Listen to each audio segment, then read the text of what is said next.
నమస్తే, welcome to Leo. మనతో ఉన్నారు senior journalist doctor Kanakadurga Vadlamani గారు. మేడం నమస్తే. నమస్తే అండి. 7వ సినిమా అక్కినేనికి కలిసి వస్తుంది అని చెప్పేసి గతంలో విన్నాం. కాకపోతే జోస్ సినిమాతో నాగ చైతన్య గతంలో మంచి మార్క్సే కొట్టేశాడని చెప్పుకోవాలి. అదేవిధంగా ఫస్ట్ సినిమా అయినటువంటి ఒక నాగార్జున గారికి కూడా మంచి గుర్తింపే లభించిందని చెప్పుకోవాలి.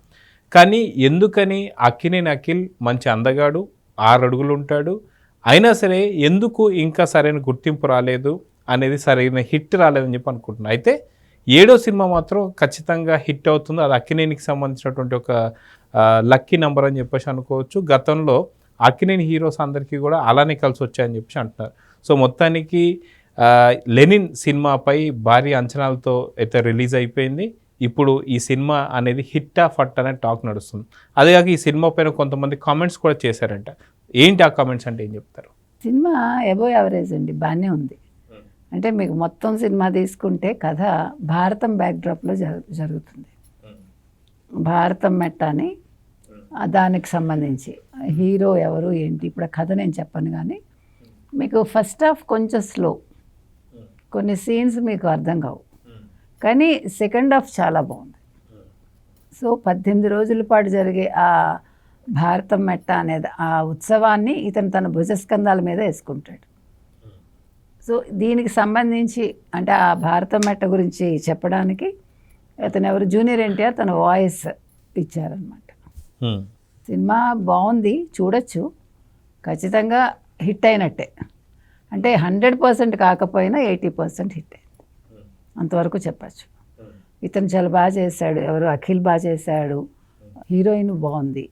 సినిమా ఓవరాల్గా చూపిస్తుంది, అంటే కూర్చోబెడుతుంది, మరీ అంత బోర్ ఏం కొట్టదు. అంటే కొద్దిగా డైరెక్టర్ అక్కడక్కడ తడబడ్డాడు చెప్పాలంటే కొన్ని సీన్స్ దగ్గర. అదే ప్రేమ కథ మామూలే, కొత్తగా చూపించింది ఏం లేదు. కానీ ఓవరాల్గా మీకు కథ అయితే కూర్చోబెడుతుంది, సెకండ్ హాఫ్ ఎస్పెషల్లీ, అంతవరకు చెప్తాను నేను. సో ఈ సినిమాతో మీరు అన్నట్టుగా 7వ సినిమా అఖిల్కి కొన్నిసార్లు మనం చెప్పలేమండి ఎందుకు ఇలా అవుతుంది అంటే. We cannot say, that is called time, అంతే. సో ఈ సినిమాతోటి అఖిల్ హీరోగా నిలదొక్కున్నాడు అని ఖచ్చితంగా మనం చెప్పగలం. మీరు అన్నట్టు నాగ చైతన్య విషయంలో కావచ్చు, నాగార్జున విషయంలో కావచ్చు, అదే జరిగింది. ఇప్పుడు అఖిల్కి కూడా అదే జరిగింది నన్ను అడిగితే. తర్వాత ఎవరు ఇతనికి ట్వీట్ చేశారు?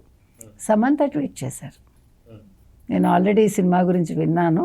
ఇది ఖచ్చితంగా అంటే ఇప్పటికే ఇది హిట్ టాక్ వినిపించింది. ఖచ్చితంగా ఈ సినిమా సక్సెస్ అవుతుంది, ఆల్ ద బెస్ట్ అని ఆవిడ పెట్టారు.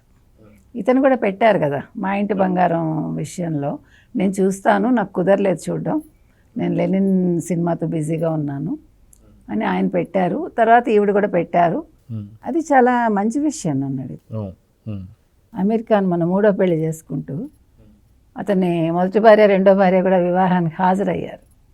చిత్రమైన విషయమే కదా అది. 61 ఏళ్ల వయసులో పెళ్లి చేసుకోవడమే కాకుండా విడిపోయిన భార్యలు వచ్చి ఆశీర్వదించడం అనేది మనకు తెలిసి ఫస్ట్ టైం ఏమో, మనకు తెలీదు. సో అలాంటప్పుడు ఇక్కడ తప్పే ఉంది అసలు, ఇది ఇంకా చాలా మంచి విషయం నన్ను అడిగితే. ఆరోగ్యవంతమైన ఒక bonding relationship, it's really good. We have to appreciate both of them. అతను అఖిల్ అలాగే ఉన్నారు, సమంత అలాగే ఉన్నారు. అంటే మీకు ఇంకా విలువలు ఉన్నాయి అనేది ఇక్కడ ప్రూవ్ అవుతుంది. సో మొత్తం కూడా పల్లెటూరి బ్యాక్గ్రౌండ్ అండి, ఫుల్ మీకు చిత్తూరు బ్యాక్గ్రౌండ్. ఆ ఊరి పేరేమో శ్రీరాంపురం, కథేమో మహాభారతానికి సంబంధించి ఉంటుంది.